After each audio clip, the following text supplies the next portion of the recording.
بسم اللہ الرحمن الرحیم. ابتدا ہے رب جلیل کے بابرکت نام سے جس کے قبضے میں میری اور آپ کی جان ہے. وطن عزیز اور دیار غیر میں بسنے والے تمام ہی پاکستانیوں کو ایجنڈا آف دی ڈے سے صدیق سرور کا سلام. اس وقت پوری دنیا کے اندر مسئلہ فلسطین ایک اہم مسئلے کی حیثیت سے سر اٹھا رہا ہے.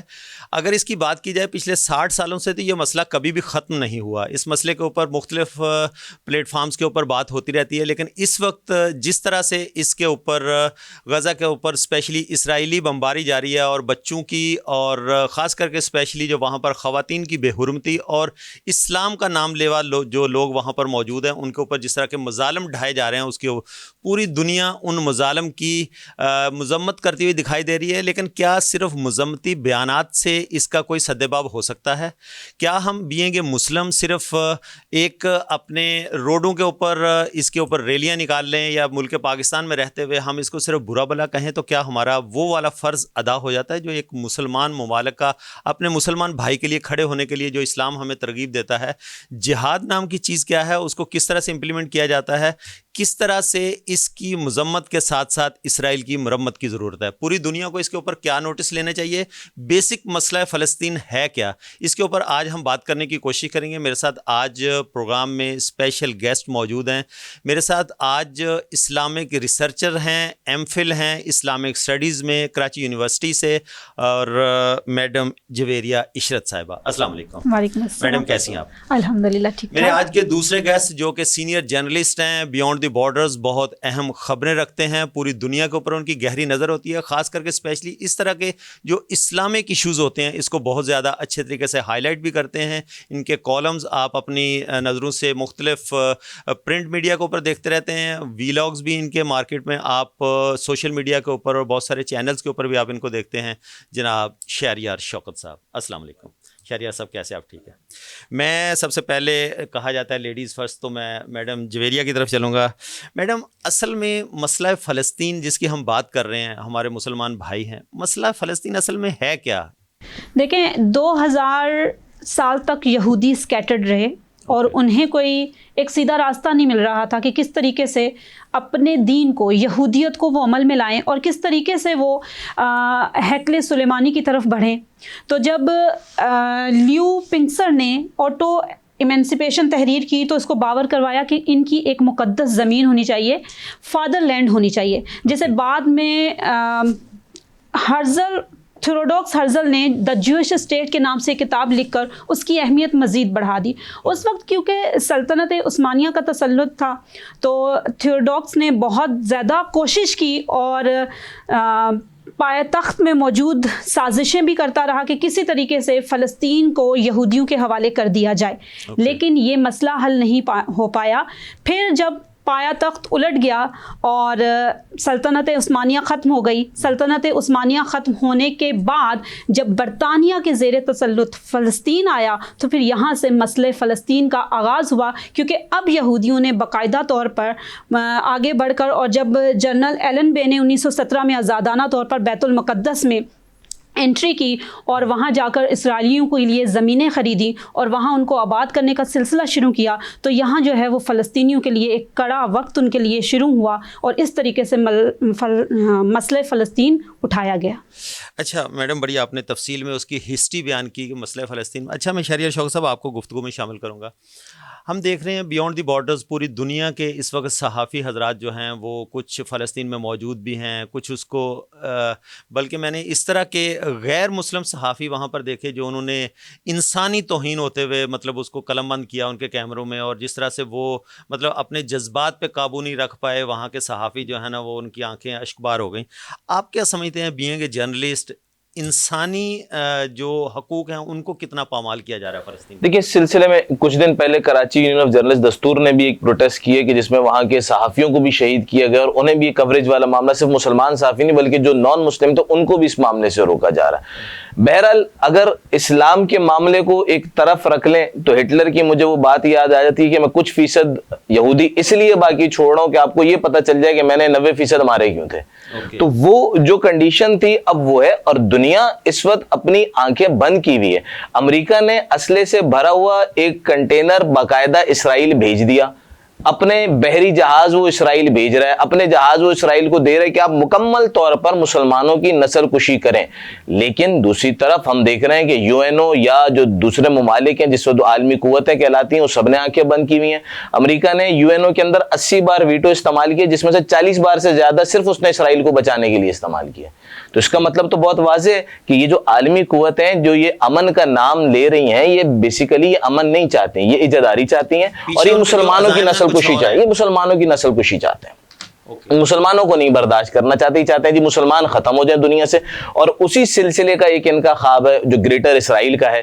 اور اس میں تھوڑی سی غلطی یہ بھی ہے کہ مسلمانوں کو بھی اپنی زمینیں بیچنے سے پہلے یا اپنی زمینیں دینے سے پہلے سوچنا چاہیے کہ آج اگر ہم کسی کو زمین دے رہے ہیں, آپ چاہے وہ دیکھیں کہ انڈینز نے یا مسلمانوں نے بر صغیر کے لوگوں نے اپنی زمینیں دیں تو کیا نتیجہ نکلا, فلسطین کے لوگوں نے دیں کیا نتیجہ نکلا, اور اگر آج ہم بھی دے رہے ہیں تو میں دوبارہ یہ کہوں گا کوئی کتنا ہی اچھا کیوں نہ ہو, زمین کی حفاظت خود کرنی چاہیے. اور زمین کو زرخیز اگر آپ نے کرنا ہے تو کوئی اور کر سکتے ہے تو آپ بھی کر سکتے ہیں, آپ خود کریں, اس قسم کی غلطیاں نہیں کرنی چاہیے. اچھا میڈم جویریہ, میں آپ کی طرف آؤں گا. بڑا اچھا شاریہ صاحب نے جو ہے نا ہائی لائٹ کیا کہ گریٹر اسرائیل کی بات کی جاتی ہے. بیسکلی اسرائیل اس خطے میں کب سے آباد ہے, اور اس خطے میں اس کی اسرائیل کی جو بیسکلی امپورٹنس ہے وہ کیا نظر آتی ہے؟ دیکھیں 1917 میں جنرل ایلن بے نے باقاعدہ جو ہے وہ آزادانہ طور پر بیت المقدس میں انٹری کی تھی. پھر اس کے بعد ورلڈ وار 1 کے بعد جب برطانیہ کے تسلط شروع ہوا اور یہ برطانیہ کے زیر تسلط میں آیا تو اس وقت جو ہے وہ اسرائیلیوں نے آبادی شروع کر دی تھی.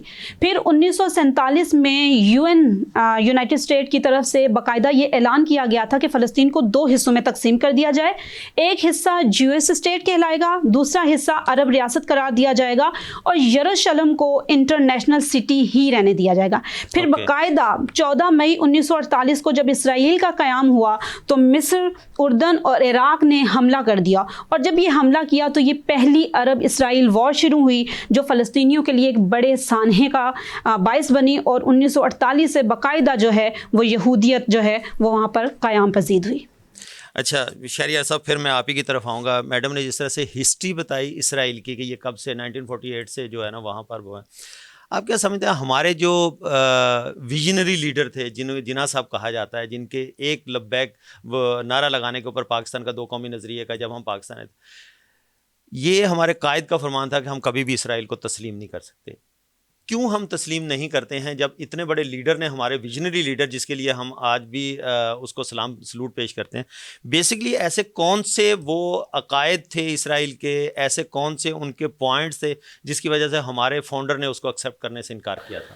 صدیق بھائی, سب سے اہم معاملہ تو یہ تھا کہ حق اور باطل کا جو معاملہ تھا وہ بہت اہم ہے. محمد علی جناح صاحب جو تھے انہوں نے جہاں بھی, یہ ہمارے لیے بھی ایک سیپریٹ اسٹیٹ اس لیے کہ ہم آزادانہ طور پر زندگیاں اسلام کے اصولوں کے مطابق گزاریں, لیکن قائد اعظم نے کبھی بھی یہ نہیں کہا کہ کوئی ایسی اسٹیٹ جس کے اندر سکھ زیادہ ہیں, جس کے اندر ہندو زیادہ ہیں, اسے پاکستان کے اندر شامل کر دیا جائے. ان کی ایسی ڈیمانڈ کبھی بھی نہیں رہی. ہمیشہ سے یہ تھا کہ بھائی مسلم ریاستیں جو ہیں انہیں کمبائنڈ کر کے ایک ریاست قائم کی جائے. تو فلسطین جو بیسیکلی تھی ہی ایک مسلم ریاست, اب اس مسلم ریاست کے اندر اگر یہ یہود, اچھا اس کی ہسٹری بیسیکلی جویری بھی آپ کو چیز بتائیں گی کہ یہ علاقہ مذہبی اعتبار سے عیسائیت, یہودیت اور مسلمان یہ تینوں اپنے طور پر مذہبی اعتبار سے سمجھتے ہیں کہ یہ ہمارے لیے مقدس ہے. اور ماضی میں بھی اس پہ جنگ میں حضرت خالد بن ولید نے جس طرح اس کو فتح کیا, یا صلاح الدین ایوبی کا جو معاملہ ہے, تو یہ اسٹیٹ بیسیکلی مسلمانوں کے پاس تھی اور یہ مسلم اسٹیٹ ہے. اب مسلم اسٹیٹ پر اگر کوئی غیر مسلم آ کر قبضہ کر لیتا ہے تو پھر ہم اسے کس طرح تسلیم کر لیں کہ جب اسٹیٹ, اور صرف میں یہ اس کو یہاں سے بھی تھوڑا سا نکال لیجئے, یہ مسلم اور غیر مسلم کے معاملے سے نکال لیجئے, کسی غیر مسلم کے گھر پر بھی کوئی قبضہ کر لیتا ہے تو ہم کیسے کسی کی حمایت کر سکتے ہیں؟ قبضے پہ ہم کیسے حمایت کر سکتے ہیں؟ تو قبضہ ہے. اچھا شہریار صاحب, تھوڑا سا یہ بھی بتائیے گا, جو ہمارے یہاں کی پولیٹیکل پارٹیز یا جو ہم بینگ اے مسلم, سب کو دکھ تکلیف تو ہے ان اپنے فلسطینی بھائیوں کا, ہم روڈوں پہ نکلتے ہیں, ریلیاں نکالتے ہیں, اس کا کیا کوئی فائدہ فلسطینی مسلمانوں کو ہوتا ہے؟ سر سادہ سی بات یہ ہے کہ اگر تو آپ ان ممالک کو دیکھیں جن میں امریکہ بھی شامل ہے, جن میں آپ کے پاس برطانیہ بھی شامل ہے, ان ملکوں کی انسانی حیثیت ان کے سامنے کیا ہے؟ کیا انہوں نے جو کچھ افغانستان میں کیا وہ ہمارے سامنے نہیں ہے؟ انہوں نے جو کچھ عراق میں کیا، شام میں کیا، وہ ہمارے سامنے نہیں ہے؟ یہ دوسری ریاستوں میں کس طرح دخل اندازی کرتے رہے، وہ سب ہمارے سامنے۔ آج مسلم لیڈر کیا کر رہے ہیں؟ وہ صرف احتجاج کر رہے ہیں، اسرائیل کے جھنڈے جلا رہے ہیں، اس کا بائیکاٹ کر دیں، اس کا بائیکاٹ کر دیں، اور اس تمام پس منظر میں جو کرنے کا اصلی کام ہے اس سے ہم دور ہیں۔ صرف 80 لاکھ کی آبادی ہے اسرائیل کی، یعنی آپ یوں سمجھیں کہ کراچی کا آدھا حصہ بھی نہیں ہے جسے اسرائیل کہا جاتا ہے، جسے اسرائیل کہا جاتا ہے، وہ کراچی کا آدھا حصہ بھی نہیں ہے۔ 1.8 بلین آپ کے پاس مسلمان ہیں، کیا وہ مسلمان اتنی چھوٹی سی ریاست کا مقابلہ نہیں کر سکتے؟ اچھا دوسری بات یہ کہہ لیں نہیں جی اس کے پیچھے تو امریکہ بھی کھڑا ہے، اس کے پیچھے تو فلانی ریاست بھی کھڑی ہے۔ اگر ہم خاموش بیٹھ لیں، افغانستان کے ٹائم پہ باقی مسلمان خاموش تھے، بچ گئے، عراق کے ٹائم پہ باقی مسلمان خاموش تھے، بچ گئے، شام کے وقت میں باقی مسلمان خاموش تھے، بچ گئے۔ تو یہ تو انہوں نے پیش قدمی تو کرنی ہے، جب تک یہ مسلم یونٹی نہیں ہوگی، ہم ایک ساتھ کھڑے نہیں ہوں گے، صدام حسین جیسے لیڈر، ذوالفقار علی بھٹو جیسے لیڈر، قذافی صاحب جیسے لیڈر، ایسے لیڈر سامنے آ کر جب تک ہم لوگ کھڑے نہیں ہوں گے یہ چلتا رہے گا۔ آج فلسطین ہے، افغانستان تھا، عراق تھا، شام تھا، کل کوئی اور ہوگا۔ ترکی کے اندر بھی انہوں نے کوشش کر کے دیکھ لی تو ترکی بھی آ سکتا ہے۔ نہیں، میرا جو کویسچن تھا وہ شہریار صاحب یہ تھا کہ جو ہم یہاں پر پروٹیسٹ کرتے ہیں، روڈوں پہ نکلتے ہیں، اس کا کوئی امپیکٹ آتا ہے کیا؟ ہم پریشر بلڈ اپ کر سکتے ہیں؟ اس پریشر سے آپ کیا کر سکتے ہیں؟ اس پریشر سے مظاہرے تو نیدرلینڈ کے اندر بھی ہوئے ہیں، مظاہرے تو خود امریکہ کے اندر بھی اس معاملے پر ہوئے ہیں۔ تو جب ان سے وہاں کا کوئی پریشر بلڈ نہیں ہو رہا تو میرے شارع فیصل پہ نرسری پہ کھڑے ہو کے جھنڈے جلانے سے کیا فرق پڑے گا؟ جو اصل کام ہے ان کا تجارتی طور پر مکمل بائیکاٹ کرنا، ان کے سامنے کھڑے ہونا، اگر یہ جنگ کی بات کرتے ہیں تو ان سے جنگ کی بات کرنا، اگر یہ امن کی بات کرتے ہیں تو ان سے امن کی بات کرنا، یہ چیز آئے گی۔ لیکن انتہائی معذرت کے ساتھ آدھے مسلمانوں کو انہوں نے قرضہ دے کر اپنے تسلط کے نیچے رکھا ہوا اور آدھوں سے تجارت کر کے تسلط کے نیچے رکھا ہوا ہے۔ تو جب تک ہم اس سے نہیں نکلیں گے، آپس میں اپنے معاملات تمام مسلمان ملک درست نہیں کرتے اور ان کے سامنے سٹینڈ نہیں لیتے تو مظاہروں سے کوئی فرق نہیں پڑتا۔ لیکن دیکھیں کہا یہ جاتا ہے نا کہ اگر آپ ظلم کو روک نہیں سکتے، زبان کی حد تک تو اس کو برا کہیں، اگر ہم پروٹیسٹ کرنے کے لیے روڈ پہ نکلتے ہیں اپنی زبان کی حد تک جو ہمارے اختیار میں، یہ تو گورنمنٹس کے، حکومتوں کے کام ہے۔ دیکھیں حکومتوں کے، دیکھیں یہ تو یقینی طور پر کہ اس معاملے پر کیا کرنا ہے یہ تو ریاست ہی فیصلہ کرے گی۔ ریاست کے بغیر کوئی انڈیویجول یہ فیصلہ نہیں کر سکتا کہ مجھے چلے جانا چاہیے یا مجھے یہ کریے۔ جذبات اپنی جگہ ہے لیکن یہ ڈیسیجن ہمیشہ سے ریاست کا ہی رہا ہے، چاہے وہ 1400 سال پہلے ہو یا آج ہو، یہ ڈیسیجن تو ریاست ہی لے گی۔ لیکن دوسری طرف یہ دیکھیں کہ ریاست کو بھی یہ چیزیں، تمام مسلم ریاستوں کو یہ چیزیں سمجھنی چاہیے کہ ہمیں اب کیا کرنا چاہیے۔ اور رہی بات کہ ہم زبان سے برا کہیں یا ہاتھ سے روکیں، مجھے لگتا ہے کہ کچھ عرصے بعد تو ہم ایمان کے اس آخری درجے میں آ جائیں گے کہ بس ہم دل میں برا جانیں گے کہ اسرائیل بہت برا ہے یار۔ ہم تو شاید اسی مطلب ہم ایمان کے آخری درجے میں آ اچھا پوائنٹ اٹھایا کہ ہم ان کی مصنوعات کا بائیکاٹ کریں، تو ہم لوگ تو اس طرح سے امپورٹڈ مصنوعات کے اوپر اپنے آپ کو اسٹیٹس کو ہم لوگوں نے الائن کیا ہوا ہے کہ جب تک ہمارے گھر پہ امپورٹڈ مصنوعات نہیں ہوں گی، ہمارے لباس کو دیکھ لیں، ہماری گاڑی دیکھ لیں، ہمارے کھانے دیکھ لیں، جو ہمارا وہ والا لیول جو ہے وہ اسٹیٹس نیچے آ جاتا ہے اگر ہم امپورٹڈ چیزیں یوز نہیں کریں گے۔ تو امپورٹڈ جتنی بھی اکانومی ہے اس کے اوپر تو یہ یہودی سارے چھائے ہوئے ہیں، تو ہم کیسے بائیکاٹ کر سکتے ہیں؟ دیکھیں یہ بائیکاٹ صرف ایک فلسطین کا مسئلہ نہیں، یہ تو آپ کی اپنی معیشت کا بھی مسئلہ ہے۔ میں آج کل فیس بک پہ بڑے عجیب لوگ اسٹیٹس لگا رہے ہیں کہ جی اگر یہودیوں کی چیزوں کا بائیکاٹ کر دیں تو پھر پاکستان میں تو صرف مولوی اور گنے کا جوس رہ جاتا ہے۔ حالانکہ آپ کے پاس ایک ایک پروڈکٹ کا آلٹرنیٹ موجود ہے، لیکن ہم اس قدر ذہنی غلام ہیں کہ ہمیں انہی کی چیزیں پسند ہیں۔ اگر ہم اپنی چیزیں استعمال کرنا شروع کر دیں تو ایک تو ہم انہیں ان کی معیشت کو نقصان دیں گے، دوسرا آپ کی اپنی معیشت بھی اسٹرانگ ہوگی۔ آپ چونکہ زیادہ آپ کا تعلق بزنس شوز سے ہی رہتا ہے، آپ بزنس پوائنٹ آف ویو سے دیکھیں کہ ہماری اکانومی کے ڈوبنے کی سب سے بڑی وجہ یہ کہ ہمیں اپنی چیزیں نہیں چاہیے، ہم نے سارا امپورٹ کرنا ہے اور امپورٹ کر کے وہی چیزیں ہم نے مہنگی سے، ان کو بھی، ہاں وہ ڈاگ فوڈ ہے وہ بھی ہم باہر والی کھائیں گے، وہ بھی پاکستانی نہیں، وہ ڈاگ فوڈ بھی ہم نے باہر، تو یہ حال ہے۔ تو پھر اس پہ آپ کیسے سٹینڈ لے سکتے؟ اچھا آپ نے کہا کہ گنے کا جوس اور مولوی رہ جاتا ہے، تو کہ گنے کا جوس پینا جو ہے نا وہ صحت کے لیے تو اچھی چیز ہے، تو ہم مشروبات یہ جو کولڈ ڈرنک اور وہ لیتے ہیں اس کے لیے کیوں نہ اس کو ہم، نہیں کولڈ ڈرنک بھی آپ خیر بہرحال پروگرام میں نام نہیں بتا سکتا، اس دن مجھے ایک صاحب نے کہا جی اس کولڈ ڈرنک کا تو الٹرنیٹ نہیں ہے، تو میں نے اسے کہا، میں نے کہا جی پاکستان کے اندر تو اس کو الٹرنیٹ موجود ہے، کس نے کہا نہیں ہے، اور کم پیسوں کے اندر موجود ہے۔ کہاں ہمیں اسلام نے کہا کہ کولڈ ڈرنک نہیں پیئیں گے تو آپ جو ہے نا دائرہ اسلام سے خارج ہو جائیں گے؟ دائرہ اسلام، ہاں بس وہ جذبہ حریت جو ہے میرا خیال ہے شاید ان چیزوں کو پینے سے زیادہ بڑھتا ہوگا، اس لیے لیے مسلمانوں نے اس پہ زیادہ فوکس کیا ہوا ہے. اچھا شہریار صاحب، مجھے یہاں پر ایک بریک کا اشارہ ہو رہا ہے. ناظرین، آج ہم دیکھنے کی کوشش کر رہے ہیں کہ مسئلہ فلسطین ہسٹری کے طور پہ بیسیکلی ہے کیا، اور بینگ اے مسلم ہم کیا کر سکتے ہیں. اب یہ بڑی گہری بات ہے. دیکھنا یہ ہے کہ عالمی بینک کے پیچھے ہم کب سے بھاگ رہے تھے، اور $1 ارب کے لیے ہمیں کتنا تگنی کا ناچ نچایا جا رہا تھا. اچانک $15 کروڑ کی ہماری وعدے ہو جاتے ہیں، اور اس کی انسٹالمنٹ ملنے کے لیے بھی بے شک وہ انرجی سیکٹر کے اوپر یا کسی بھی چیز کے نام کے اوپر دے دیا جائے. اور پاکستان کی ہسٹری رہی ہے کہ 40 پیسہ، 1 روپیہ، 2 روپے پیٹرولیم مصنوعات میں کمی ہوتی تھی. 40 روپے کا ایک دم سے اتنا بڑا ریلیکسیشن مل جانا، اس کے پیچھے بھی کچھ اور چھپا ہوا تو نہیں ہے. ناظرین، یہ آپ نے خود دیکھنا ہوگا. یہاں پر لیتے ہیں ایک چھوٹا سا بریک سے واپس آتے ہیں. Stay tune.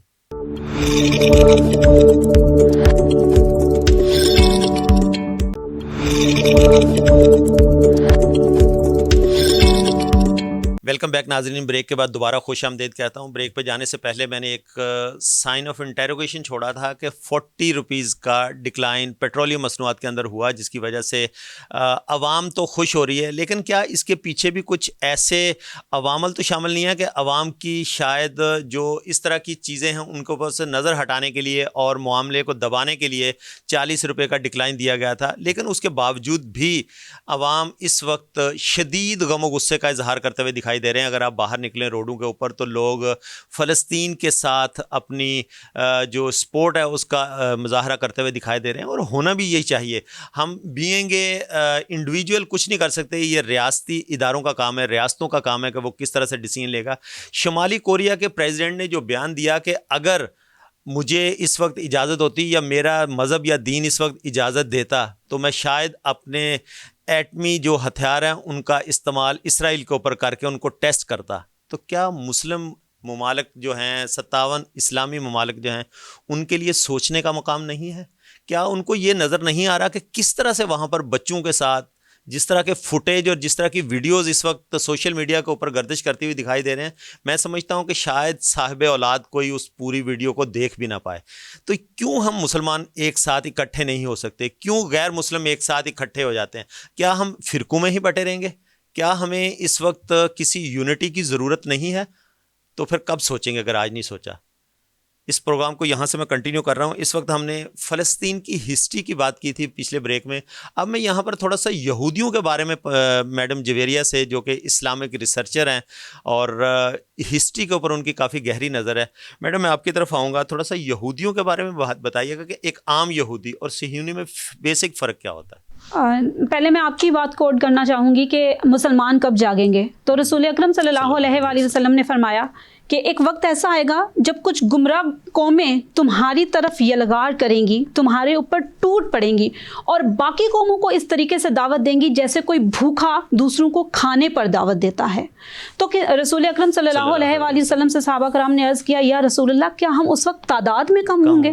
تو فرمایا نہیں، تم تعداد میں زیادہ ہوگے، لیکن یہودیوں کے دلوں میں، کفار کے دلوں میں تمہاری ہیبت، روب و دبدبہ ختم کر دیا جائے گا، اور تم سیلاب کے اوپر جھاگ کی طرح سے ہو جاؤ گے، اور تمہارے دلوں میں وہن ڈال دیا جائے گا. پوچھا گیا کہ یہ وہن کا ہے کیا ہے؟ تو فرمایا گیا کہ موت اور جہاد سے، قتال سے نفرت کرنے لگو گے. دنیا سے محبت کرنے لگو گے، موت اور قتال سے نفرت کرنے لگو گے.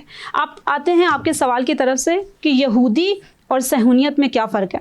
یہودی ایک عام یہودی ہے جو حضرت یعقوب علیہ السلام کے بیٹے یہودا کے عقائد کو ماننے والا ہے اور اس کے عقائد کو مانتے ہوئے اپنی زندگی گزارتا ہے. وہ ایک عام یہودی ہے. جبکہ صہیونی جو ہے، صہیونیت کا جو چیپٹر شروع کیا تھا نا، وہ تھیوڈو ہرزل نے شروع کیا تھا. اسے بابائے صہیونیت یا بابائے اسرائیل بھی کہا جاتا ہے.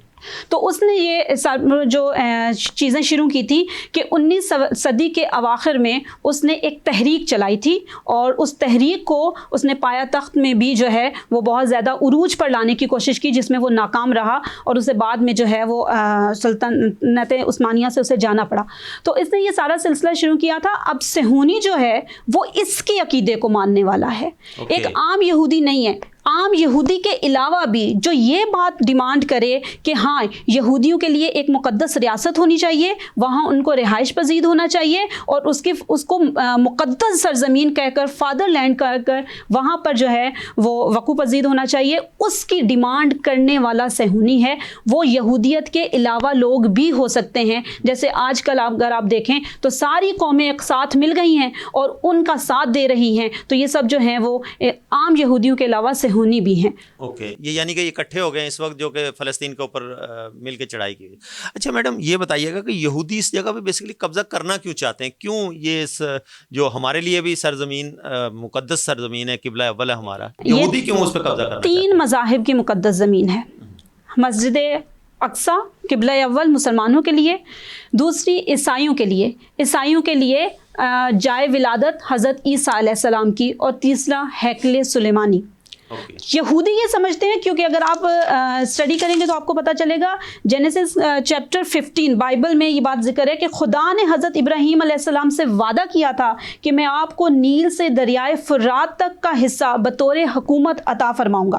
اللہ تعالیٰ نے حضرت ابراہیم کی نسل حضرت اسماعیل, حضرت یعقوب, حضرت اسحاق اور تمام انبیاء کرام میں یہ بات پوری کر فرما دی تھی, لیکن بنی اسرائیل یہ سمجھتا ہے کہ یہ بات ہمارے لیے ہے, لہٰذا وہ اس جگہ پر دوبارہ ہیکل سلیمانی تعمیر کرنا چاہتا ہے, اور وہ اس پیشن گوئی کو پورا کرنا چاہتا ہے. اچھا, تو اس طرح سے مطلب آپ یہودی اپنے آپ کو مقدس سمجھتے ہیں؟ یہودی سب سے زیادہ مقدس قوم اس لیے سمجھتے ہیں, آپ کو پتا ہے کہ سب سے زیادہ جو نعمتیں عطا کی گئیں وہ بنی اسرائیل یہودیوں کو عطا کی گئیں, سب سے زیادہ انبیاء کرام انہی کی طرف اتارے گئے, سب سے زیادہ معجزے نشانیاں انہی کی طرف آئی گئیں, اور سب سے زیادہ انبیاء کرام کی بے حرمتی اور ان کا مذاق بھی بنی اسرائیل نے ہی جو ہے وہ کیا ہے, اور بنی اسرائیل اسی وجہ سے اپنے آپ کو مقدس قوم سمجھتی ہے. میں شہریار صاحب آپ کی طرف آؤں گا, جس طرح سے میڈم جویریہ نے بڑی ڈیٹیل کے ساتھ بتایا یہودی اور عام جو یہودی اور صہیونی میں بے شک فرق کیا ہے, اور وہ اپنے آپ کو مقدس کیوں سمجھتے ہیں. مسلمانوں کا بھی قبلہ اول جو ہے وہ مسجد اقصیٰ, اس کو قبلہ اول کہا جاتا ہے. تو مسلمان اپنے اس حق کے لیے, اس قبلے کو آزاد کرانے کے لیے صرف فلسطینیوں کا ہی حق ہے, یا کیا ہم لوگ جس طرح سے ہم نے بریک سے پہلے بات کی تھی خالی پروٹیسٹ کریں گے, خالی برا بھلا کہیں گے, عملی اقدامات تو کوئی نہیں ہے, تو فلسطینی کس طرح سے آزاد کرا سکتے ہیں؟ دیکھیں, نہ صرف قبلہ اول بلکہ حضور صلی اللہ علیہ وسلم کا جو سفر معراج ہے یہ بھی اسی سرزمین سے شروع ہوا تھا, تو یہ تو انتہائی اہم بات ہے. دوسری بات یہ ہے کہ صدیق بھائی کہ جب مسلمانوں میں 313 والا جذبہ ختم ہو جائے نا, تو پھر وہ بددعاؤں اور مذمتوں سے ہی کام چلانے کی کوشش کرتے ہیں. تو اس وقت صورتحال یہی ہے کہ ہمارے اندر سے وہ بدر کے صحابہ کا جو اصولی طور پر تو ہمیں یہ سارے جذبات, ہمیں یہ سارے ایمان وراثت میں ملے تھے, اور ہمیں ان کی حفاظت بھی کرنی چاہیے تھی اور انہی پر چلنا چاہیے تھا. لیکن اتنے زبردست طریقے سے ہمارے اوپر مختلف چیزوں میں ہمیں الجھایا گیا, اٹیک کیا گیا, کہ ہم اپنے لوگوں سے زیادہ دوسروں سے متاثر ہو گئے, اور وہ چیز ہمارے اوپر بالکل اب سوٹیبل ہے کہ تھے تو وہ آبا تمہارے ہی, لیکن تم کیا ہو. تو اب ہماری حالت وہی ہے کہ آپ اگر دیکھیں تو کس طرح ہم نے جنگ بدر, ہمارے آبا نے, صحابہ نے کس طرح اس میں حصہ لیا. اس کے بعد آ جائیں تو کیسے ہم نے بیت المقدس کو فتح کیا, کیسے آپ نے 22 لاکھ مربع کلومیٹر سے زیادہ کی مسلم ریاست بنا دی. آج اتنی بڑی تعداد میں ہونے کے باوجود, تمام تر وسائل ہونے کے باوجود, تمام تر آپ یوں کہہ لیں کہ مسلمان جو ہیں وہ امیر قوم دنیا کی تصور ہو رہی ہے, اس کے باوجود ایٹمی قوت ہونے کے باوجود, دنیا کی بڑی افواج ہونے کے باوجود ہم صرف مذمتیں ہی کر رہے ہیں, صرف بددعائیں دے رہے ہیں. فیس بک پر بھی آپ دیکھیں جی اللہ تعالیٰ اسرائیل کو غرق کر دے, ایسے تو بھائی اگر ہونا ہوتا غرق تو پھر آپ کی کیا ضرورت تھی. تو ہماری جو ذمہ داری ہیں صرف فلسطین کی نہیں ہے, قبلہ اول کی حفاظت ہر مسلمان کی ذمہ. اور میں نے آج کے کالم میں, آپ نے شاید پڑھا, میں نے یہی لکھا ہے کہ اگر یہ قبلہ اول کی حفاظت نہ کی اور ہم اسی طرح ہاتھ پر ہاتھ دھرے بیٹھے رہے, تو یہودیوں سے کوئی بعید نہیں ہے کہ کل کو یہ ہمارے موجودہ قبلے کی طرف بھی قدم بڑھانے کا سوچ سکیں. تو ہمیں آج ہی سٹینڈ لینا ہوگا, ورنہ پھر جو نتائج ہیں, جو آخری وقت ہے, پھر اس آخری وقت کے لیے تیار رہیں, پھر ہم اسی کی جانب بڑھیں. شہریار صاحب, جیسے آپ نے کہا تھا کہ یہ ریاستوں کے کام ہے کہ ڈیسیژن لے گی کہ کیا کرنا چاہیے, ایک عام مسلمان ہے, اس کے دل کے اندر درد موجود ہے اپنے فلسطینی بھائیوں کے لیے, وہ انڈیویجول کیا کر سکتا ہے؟ گورنمنٹ آف پاکستان کو خط لکھ سکتا ہے, اجازت نامہ مانگ سکتا ہے جنگ پہ جانے کے لیے, کوئی اس طرح کے پروویژنز ہوتے ہیں؟ دیکھیں, یہ تو ایک پولیس والے نے خط لکھا, اس کے ساتھ کیا ہوا وہ آپ پوری اس کی ہسٹری دیکھ لیجئے گا. لیکن بہرحال ظاہر ہے ہم اپنی حکومت سے یا دوسری مسلمان ریاستوں سے ضرور اس چیز پر اپیل کر سکتے ہیں, اور ہمیں کرنی چاہیے کہ یہ وقت ساتھ دینے کا ہے اور ہمیں ساتھ دینا چاہیے. اور پھر دوسری بات یہ کہ دیکھیں میں اگین یہ کہتا ہوں کہ اگینسٹ دا ریاست کوئی بھی مسلمان نہیں جا سکتا. یہ فیصلہ ریاست کا ہے, وہ کس کانٹیکس میں سوچتے ہیں, کیا کرتے ہیں, یہ جو بھی اس وقت کا امیر ہے, جو بھی حکمران ہے, یہ اس نے دیکھنا ہے. ہم صرف اس سے اپیل کر سکتے ہیں, ہم اس کو خط لکھ سکتے ہیں, سوشل میڈیا پر ہم اپنے جو اظہار ہے وہ کر سکتے ہیں کہ بھائی یہ کیا جائے. اور صرف پاکستان نہیں, یہ تمام مسلمان ریاستوں کو کرنا چاہیے. اور اس کا پہلا اسٹیپ یہی ہے کہ ان مسلمانوں سے تجارت ختم کی جائے. ان مسلمانوں سے تجارت ختم کر کے آپس میں تجارت کے جو معاملات ہیں اس کو اسٹرانگ کیا جائے.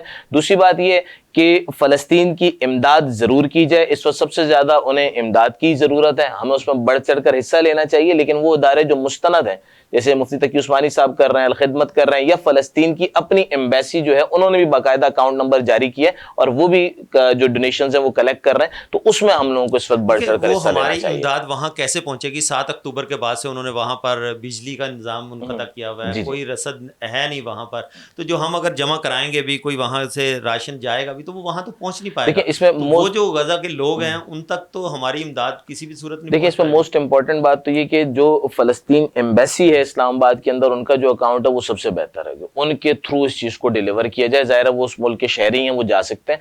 سیکنڈلی جو چیزیں پہنچائی بھی جا رہی ہیں وہ دوسرے جو صحافی بھی پاکستان سے گئے ہیں وہ تھرو لبنان اور ایجپٹ گئے ہیں. تو ان راستوں کے تھرو ابھی یہ کام چل رہا ہے. یقینی طور پر رکاوٹیں ہیں, جو راستے ہیں, جو ملکوں کے درمیان جوڑ ہیں, اسے اسرائیل کی پوری کوشش ہے کہ اس کو بند کیا جائے, اور کافی حد تک وہ کر بھی چکا ہے. لیکن جس حد تک فی الحال چل رہا ہے معاملہ, ہمیں اس میں اپنا کردار ادا کرنا. اچھا شہریار صاحب, آپ انٹرنیشنل ریلیشنز کے اوپر بھی کافی گہری نظر رکھتے ہیں. ایران نے ان کے ساتھ کھڑے ہونے کا اعلان کیا, ایران کی گورنمنٹ نے. فزیکلی کوئی ایسی چیز آپ کو نظر آ رہی ہے کہ ایران نے کوئی ایسا کوئی لشکر بھیجا ہو, کوئی فوج بھیجی ہو, کوئی ایسے بیڑے بھیجے ہوں جو وہاں جا کے اسرائیل کے اگینسٹ فلسطین کے حق میں لڑ رہے ہوں, یا بیانات کی حد تک ہے, اخباری بیانات اور اس طرح کی چیزیں؟ دیکھیں جتنے بھی اس وقت مسلم ملک ہیں وہ سارے بیانات کی حد تک ہی چل رہے ہیں. اگر آپ دیکھیں تو ترکی اس ٹائم سب سے بڑھ چڑھ کر بیان دے رہا ہے, اور ترکی ہی سے ساتھ اس کی سب سے زیادہ تجارت بھی ہے. اس معاملے کو بھی دیکھیں. دوسرا یہ بیان دینے کے لیے کہ جی میں اس کے ساتھ ہوں, تو یہ بیان تو میرا خیال ہے چین نے بھی دی ہے, یہ بیان روس نے بھی دیا ہے, یہ بیان شمالی کوریا نے بھی دی ہے. تو بیان دینے کی حد تک اگر ہم ساتھ ہیں تو پھر ہم میں اور ان میں کوئی ڈفرینس نہیں ہے. انسانی حقوق کی وہاں پر دیکھیں نا کس طرح سے پامالی ہو رہی ہے, اور انسانی حقوق کے علم بردار بہت سارے ممالک ہیں, وہ کیوں نہیں سامنے آ رہے ہیں؟ ان کی بیسیکلی ایجنڈا پھر کچھ اور, جس طرح سے آپ نے پہلے کہا ایجنڈا 100% کچھ اور ہے. مسلمانوں کی نسل کشی کشمیر میں بھی ہو رہی ہے, کوئی سامنے نہیں ہے. افغانستان میں بھی ہوئی, جب تک وہ افغانستان والے خود کھڑے نہ ہوئے کچھ بھی نہیں ہوا. تو یہ تو صرف آپ وہ جی سلامتی کونسل ہے اور UN ہے, اور یہ سارے نان مسلمس کو پروٹیکٹ کرنے کے لیے.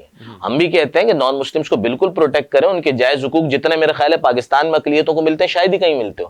لیکن یہ لائسنس نہ دے دیں کہ بھائی جس کا دل کرے وہ مسلمان ملک کے اندر ڈرون حملہ کر لے, جس کا دل کرے وہ کہ جی یہاں دہشت گردی ہے, میں دہشت گردی ختم کرانا چاہ رہا ہوں, وہ اس کے اوپر حملہ کر دے, نیٹو فورس بنا دی جائے اور وہ حملے کرنا شروع کر دیں. تو یہ سلامتی کونسل اور UNO انہی مقاصد کے لیے, ان کے دفاع کے لیے, تو ان کو وہاں چھوڑ دیں. مسلمانوں کو OIC کو اسٹرانگ کرنا ہوگا, جاگنا ہوگا, آپس میں تجارت کرنی ہوگی, اپنی افواج کو ایک کرنا ہوگا, اور اس پلیٹ فارم سے ہٹ کر اب ہمیں OIC کو سنجیدہ لینا ہوگا. اچھا پاکستان کی جہاں پر میں بات کروں, جہاں یہاں اس وقت جو ہے وہ انٹرم گورنمنٹ ہے, کوئی سیاسی گورنمنٹ ہے نہیں.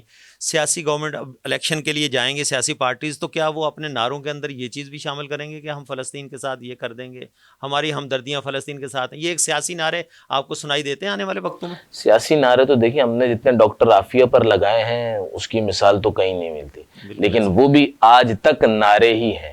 تو ہم ان پر بھی نعرے لگاتے رہیں گے. ہر سیاسی جماعت اس ٹائم ایسی سیاسی جماعتیں جو ہیں وہ فلسطین کے نام پر مظاہرہ کر رہی ہیں کہ جن کو تو دیکھ کر حیرت ہوتی ہے, لیکن وہ مظاہرہ صرف مظاہرہ ہی ہے. مظاہرے سے آگے بڑھ کر کوئی کام نہیں ہو رہا. مطلب اپنے آپ کو اجاگر کرنے کے لیے وہ اس پلیٹ فارم کو یوز کر رہے ہیں. بلکہ بہرحال اب تو سیاسی جماعتوں کے علاوہ جو محلے کا کوئی کونسلر ہے تو اس نے بھی اگر اپنے آپ کو مشہور کرنا تو وہ بھی 10 بندے جمع کر کے اسرائیل کا جھنڈا جلانا شروع کر دیتا ہے. لیکن ان چیزوں سے کوئی فرق نہیں پڑنا. مسلمانوں کو ایک ہو کر, ریاستوں کو ایک ہو کر جو اصل کام ہے, بس اب مذمت سے ہٹ جائیں, آسان لفظوں میں مرمت کی طرف آ جائیں, اس کے علاوہ اب کوئی حل نہیں ہے. اچھا باقی اجتماعی دعا کا بھی انتظام کیا جا رہا ہے بہت سارے علاقوں میں فلسطین کے لیے. تو کیا خالی دعاؤں سے ہم اس کو آزاد کرائیں گے یا عملی قدم؟ تو جس طرح سے آپ نے کہا اور ہم دیکھ رہے ہیں تو یہ جو دعاؤں والا سلسلہ ہے, تو جب کہتے ہیں نا کہ وقت قیام کی ضرورت تھی ہم سجدوں میں گر گئے, تو اب ہم سجدوں میں گرے رہے ہیں یا وقت قیام کب کریں گے, ہوگا کب؟ ریاستی اداروں نے تو اپنے ذمہ داریاں جو ہے نا وہ, جیسے ہم نے پہلے بات کی کہ ریاستی ذمہ داریاں جو ہے نا وہ تو بالکل ختم ہوگی, وہ تو اپنے جو سیاسی اور معیشتی پروگرام ہیں ان کو لے کے آگے چل رہے ہیں, تو پھر ہم مطلب دعائیں بھی کیوں کر رہے ہیں؟ صدیق بھائی, دعاؤں کی اہمیت سے تو بالکل انکار نہیں کیا جا سکتا, لیکن جب کوئی آپ کے گھر پر حملہ کر دے تو پھر اپنی زمین اور اپنی بہن بیٹیوں کی عزت بچانے کے لیے دعائیں نہیں کی جاتی, دفاع کیا جاتا. تو اب ہمیں دفاع کی طرف جانا ہوگا, دعاؤں سے تھوڑا سا ہٹ کر ہمیں دفاع کی طرف جانا ہوگا. شہریار صاحب, مجھے پھر یہاں پر ایک بریک کا اشارہ ہو رہا ہے. ناظرین, آج ہم فلسطین کے ان مسلمان بہن بھائیوں کے نام آج کا اس پروگرام کو ہم ان کے نام کر رہے ہیں, اور دیکھنا یہ چاہ رہے ہیں بیسکلی مسئلہ فلسطین کی اہمیت. وہاں پر ہم نے بات کرنے کی کوشش کی ہسٹری کے پوائنٹ آف ویو سے کہ یہودی قبضہ کرنا کیوں چاہ رہے ہیں, اپنے آپ کو مقدس کیوں سمجھتے ہیں, وہ مسلمان اپنے آپ کو کیوں اتنا پیچھے لے کے جا چکے ہیں, مسلمان اپنے آپ کو کیوں اس وقت اتنا کیا کہتے ہیں کہ ہیلپ لیس فیل کر رہے ہیں, جب 57 اسلامی ممالک کا وہ اتحاد کب کام آئے گا, وہ کب کوئی ڈیسیژن لیں گے؟ کیا ہمارے اندر ڈیسیژن لینے کی پاورز ختم ہو چکی ہیں, یا ہم ان ٹکڑوں کی طرف دیکھتے ہیں جو ہمیں وقتاً فوقتاً ڈالے جاتے ہیں؟ تو یہ ایک بہت بڑا سائن آف انٹروگیشن ہے. یہاں پر ایک چھوٹا سا بریک سے واپس آتے ہیں. Stay tune.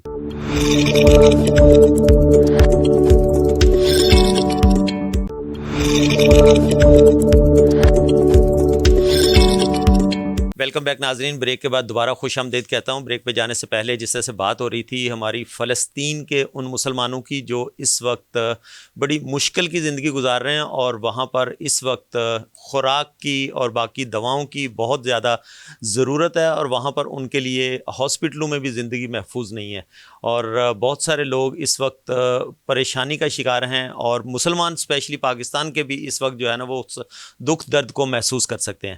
میں آج فلسطین کی ہسٹری کے اوپر زیادہ فوکس کیے ہوئے ہوں کہ فلسطین کی ہسٹری کیا ہے, مسئلہ فلسطین بیسکلی ہے کیا.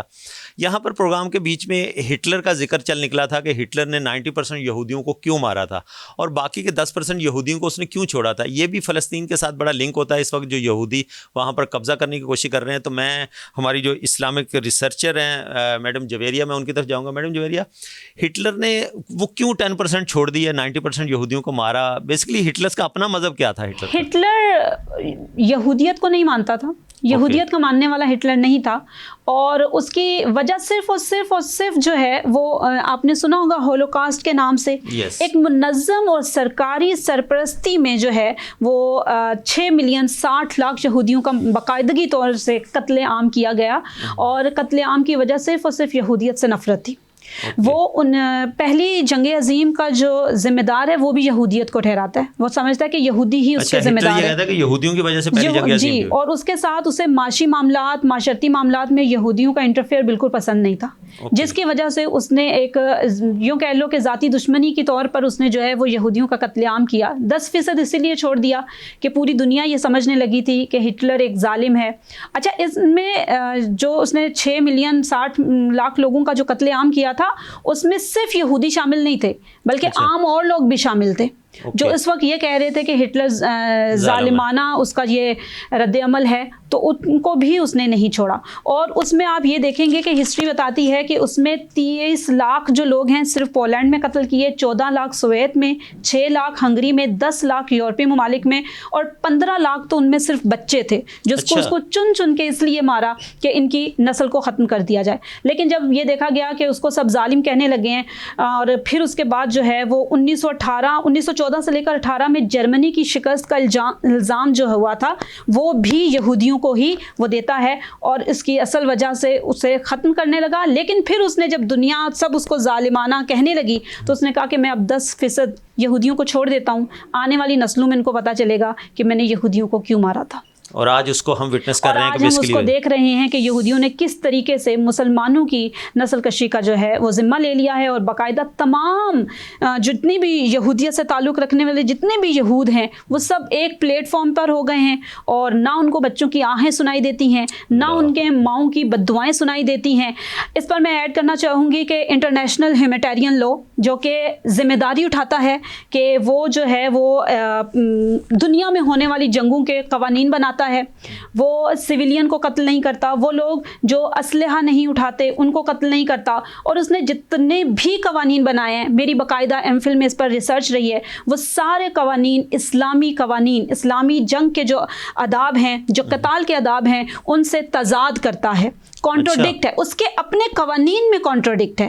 ٹھیک ہے, انٹرنیشنل ہیومینٹیرین لا اگر یہ ساری ذمہ داری اٹھاتا ہے, اور اس کے کمپیریزن میں اسلام جو کہ بہترین آداب قتال سکھاتا ہے ہمیں, لیکن پھر بھی انٹرنیشنل ہیومینٹیرین لا, کیونکہ تمام یہودی مل کر اس کے قوانین کے بنانے والے ہیں, لہٰذا ہمیں یہ یاد رکھنا چاہیے کہ وہ اس معاملے پر نہیں بولے گا. اب تک انٹرنیشنل ہیومینٹیرین لا کی طرف سے کوئی بھی مدد فلسطین کے لوگوں تک نہیں پہنچی, اب تک کوئی بھی ایسا بیان سامنے نہیں آیا. ان کو اب یہاں پر ہیومینیٹیرین لا ہے, لیکن ان کو ہیومینٹی نظر نہیں آ رہی. اللہ اکبر. شہریار صاحب, جس طرح سے میڈم نے بڑی تفصیل میں بھی یہ بتایا, اب تک آپ کیا سمجھتے ہیں کہ فلسطین کے اندر کتنے لوگ جو ہے نا وہ قتل کیے جا چکے ہیں, بچے کتنے ہیں, خواتین کی تعداد کیا ہے؟ تو کوئی ایسے فگرز ابھی تک ہوئے ہیں؟ ایگزیکٹ فگر تو ظاہر ہے, چونکہ وہاں سے خبریں مختلف ذرائع سے آ رہی ہیں, تو بالکل ایگزیکٹ تو ہم نہیں کہہ سکتے کہ یہ بالکل کریکٹ ہے, لیکن 4137 شہادتیں اب تک ہو چکی ہیں. اور افسوسناک بات یہ کہ اس میں 64% جو ہیں وہ خواتین ہیں, اور 800 سے زائد بچے اب تک شہید کیے جا چکے ہیں. اب اگر ہم دیکھیں, جیسے بات انہوں نے بھی کی کہ اسلام تو جنگ کا بھی ایک طریقہ کار سکھاتا ہے, کہ ہم تو جنگ کے اندر بھی یہ کہتے ہیں کہ بھائی وہ لوگ جو جنگ کا حصہ نہیں ہیں ان کو نہیں شہید کرنا, ان کو نہیں مارنا, آپ نے خواتین پر آپ نے ہاتھ نہیں اٹھانا, بزرگوں پر نہیں اٹھانا, بچوں پر نہیں اٹھانا. اسلام تو یہ کہتا ہے. ایون ابھی کچھ دن پہلے مولانا فضل الرحمان صاحب نے ایک وہ بیان بھی دیا تھا کہ فلسطینی جو ہے وہ انسانی حقوق کا خیال رکھیں, تو لوگوں نے بڑی تنقید کرنا شروع کر دی. ٹھیک ہے, بحیثیت سیاستدان ہم بھی ان پر تنقید کرتے ہیں, لیکن یہ تو اسلام آپ کو کہہ رہا ہے نا کہ آپ نے خواتین کو, بزرگوں کو, بچوں کو, اور وہ لوگ جو جنگ کا حصہ نہیں ہیں ان کو آپ نے نہیں مارنا, ان کے خلاف آپ نے شمشیر نہیں اٹھانی. یہاں تک کہ مساجد اور دوسری جو عبادت گاہیں ان کا بھی احترام کا ہے, جہاں تک کہ درختوں کو, پھلدار درختوں کو کاٹنے کا حکم بھی نہیں ہے. اب آپ باقی مذہب کے بارے اور اعلان جنگ کے بغیر جنگ کرنے کا بھی حکم نہیں ہے. اور اب یہاں پہ بچے شہید کیے جا رہے ہیں, خواتین شہید کی جا رہی ہیں, اور عالمی طاقتیں جو ہیں وہ کہہ رہی ہیں نہیں جی یہ بہت صحیح ہو رہا ہے, اور امریکہ کھلے عام اسلحہ دے رہا ہے, بھارت کہہ رہا ہے جی اسرائیل بڑا زبردست کام کر رہا ہے, لیکن ہم سارے خاموش ہیں اور سوئے میں اور کوئی قدم نہیں اٹھا رہے. اور آخر میں اس بات کو یوں سمیٹوں گا کہ اگر ہمیں یہ ڈر ہے کہ یہ ہمارے قرضوں کا کیا ہوگا, ہماری امدادوں کا کیا ہوگا, ہماری تجارت کا کیا ہوگا, تو وہ بڑی خوب بات ہے کہ پڑھی ہے کیا مجھے شاہوں کے در پر جا کر مانگوں میں, کھلاتا ہے میرا خدا مجھے ٹکڑے محمد کے. اللہ صلی اللہ علیہ وسلم. اچھا شہریار صاحب, آپ نے بڑی تفصیل سے بتایا, جو فگرز بتائیں, یہ جو مائیں ہیں جو ہم کشمیر میں بھی دیکھتے ہیں, اب فلسطین میں جو آپ نے کہا 800 سے زائد بچے, 64% خواتین, یہ مائیں حوصلہ کہاں سے لے کے آتی ہیں؟ یہ جو اسلام کی طاقت ہے, یا جو ماں کا ایک مقام ہے, اپنی اولاد سے وہ اتنا پیار کرتی ہے, تو کہتے ہیں رب 70 ماؤں سے زیادہ پیار کرتا ہے, مثال بھی ماں کے پیار سے دی اللہ تعالیٰ کی. تو یہ مائیں حوصلہ کہاں سے لے کے آتی ہیں, اتنا اپنے بچے جنگ کے لیے بھیج دیتی ہیں, اپنے بچوں کا اپنے سامنے جو ہے نا وہ اس طرح سے شہادتیں دیکھتی ہیں؟ کچھ دن قبل ایک ویڈیو بھی وائرل ہوئی جس میں حماس کے ایک فائٹر جو ہیں انہوں نے اپنے چہرے پر نقاب پہنا ہوا تھا اور وہ انٹرویو دے رہے تھے, تو ان کی والدہ نے وہ نقاب نیچے ہٹا دیے کہ آپ کو کسی کا خوف یا کسی کا ڈر نہیں ہونا چاہیے. تو جب آپ کے دل میں ڈر صرف اللہ کا ہو اور آپ نے اللہ کے ہی احکامات پر چلنا ہو, اور آپ یہ عہد کر لیں کہ جو بس اب خدا نے کہا اور زندگی اور موت صرف اسی کے ہاتھ میں ہے, تو پھر یہ سارے ڈر ختم ہو جاتے ہیں اور اللہ تعالیٰ خود ہی حوصلہ دیتا جاتا ہے. وہ پتھروں سے بھی لڑ رہے ہیں, وہ ڈنڈوں سے بھی لڑ رہے ہیں, وہ اپنی سی کوشش کر رہے ہیں. اب ان کی ذمہ داری میں سمجھتا ہوں مکمل ہو گئی ہے. دیگر مسلمان ممالک کی ذمہ داری کا وقت ہے کہ وہ کس حد تک اپنی ذمہ داری اٹھاتے ہیں, ان کی مائیں, ان کی بہنیں. اور مجھے پاکستان اور سعودی عرب اور ترکی کی تمام مسلمان ماؤں سے یہ امید ہے کہ جب اعلان ہوگا یا جب حکومتیں اس پر کوئی فیصلہ کریں گی تو ان کے حوصلے بھی انشاءاللہ فلسطین کی ماؤں جیسے ہی ہوں. اس کے ساتھ میں یہ بھی ایڈ کرنا چاہوں گی, تو اس کا باقاعدہ قرآن میں بھی ذکر ہے کہ قرب قیامت تک ایک گروہ ایسا ہوگا جو باطل کے خلاف لڑتا رہے گا, اور جنگ تب تک قائم نہیں ہوگی جب تک یہودیوں کو قتل نہیں کیا جائے گا, یہودیوں کو ختم نہیں کر دیا جائے گا. تو یہ حوصلے اسی آیت کو پڑھتے ہوئے, اسی آیت کے مفہوم کو دیکھتے ہوئے مائیں لے کر آتی ہیں. اچھا جویریہ, جس طرح سے آپ نے بڑی حصی تفصیل سے بتائی, فلسطینیوں کا ترانہ کیا ہے؟ فلسطین مطلب کیا چاہ کیا رہے ہیں, کس طرح سے وہ اپنے جذبات کا اظہار کر رہے ہیں؟ فلسطینیوں نے ابھی ایک نیا ترانہ جو ہے وہ شروع کیا ہے جس میں یا سلام مہدی سلام یا مہدی کے حوالے سے جو ہیں وہ کہتے ہیں. اس کے علاوہ ان کا ترانہ اگر آپ دیکھیں تو بہت ہی خوبصورت ہے کہ اے میری زمین ہمارے آباء و اجداد کی زمین ہم تم پہ فدا, اے میرے لوگوں ہمیشگی کے لوگوں میرے عزم سے میری آگ اور میرے انتقام کا آتش فشاں, میرے خون میں میرے گھر اور وطن کی چاہت ہے. میں پہاڑوں پر چڑھا اور جنگیں لڑی, میں نے ناممکن کو فتح کیا اور سرحدوں کو پار کیا. ہواؤں کے عزم اور ہتھیاروں کی آگ سے اور جدوجہد کی زمین میں میری امت کا عزم ہے. فلسطین میرا گھر ہے, فلسطین میری آگ ہے, فلسطین میرا انتقام ہے اور مزاحمت کی زمین ہے. پرچم کے سائے کے تحت قسم کھائی ہے میری زمین اور قوم اور درد کی آگ سے, میں ایک فدائی کی طرح زندہ رہوں گا, میں ایک فدائی کی طرح زندہ رہوں گا اور فدائی کی طرح مروں گا جب تک میرا ملک مجھے واپس نہ مل جائے. اللہ بہت شکریہ میڈم جویریہ عشرت آپ کے قیمتی وقت کا. جناب شہریار شوکت صاحب مجھے ٹائم جو ہے نا وہ اجازت اب نہیں دے رہا, بالکل اپنے اختتام کیا. ناظرین آج ہم نے بات کرنے کی کوشش کی مسئلہ فلسطین کے اوپر اور اسپیشلی فلسطین کی ہسٹری تاریخ کی باتیں کی, اور ہٹلر نے کیوں 90% یہودیوں کو جو ہے نا جہنم میں واصل کیا اور 10% یہودیوں کو کیوں اس نے چھوڑ دیا. آج آپ اس کو وٹنس کر سکتے ہیں کہ کس طرح سے پہلی جنگ عظیم کو بھی یہودیوں سے منسلک کرتا ہے ہٹلر. لیکن دیکھنا یہ ہے کہ ہم مسلمان اکٹھے کب ہوں گے, جو ہمارے ارباب اختیار ہیں ان کو یہ کب سوچ آئے گی, ان کے کان پہ جوئیں جو ہے نا وہ کب رینگیں گی, ان کو کب خیال آئے گا کہ ہمارے مسلمان بھائی فلسطین کے اندر کس مشکل وقت میں ہیں, ہمیں ان کا ساتھ کب دینا ہوگا. تو یہ ارباب اختیار کو سوچنا ہوگا. روز قیامت اللہ پاک پوچھے گا آپ سے کہ آپ جب اقتدار میں تھے تو آپ نے میرے ان غریب مسلمانوں کے لیے کیا کیا. امت محمدی کا جب ذکر آئے گا, جب ہم حوض کوثر پہ پانی کے لیے کھڑے ہوں گے لائن میں, تو اس وقت بھی ہم سے پوچھنے والی وہاں پر ذات موجود ہوگی کہ تم نے میری امت کے باقی مسلمانوں کے لیے کیا کیا.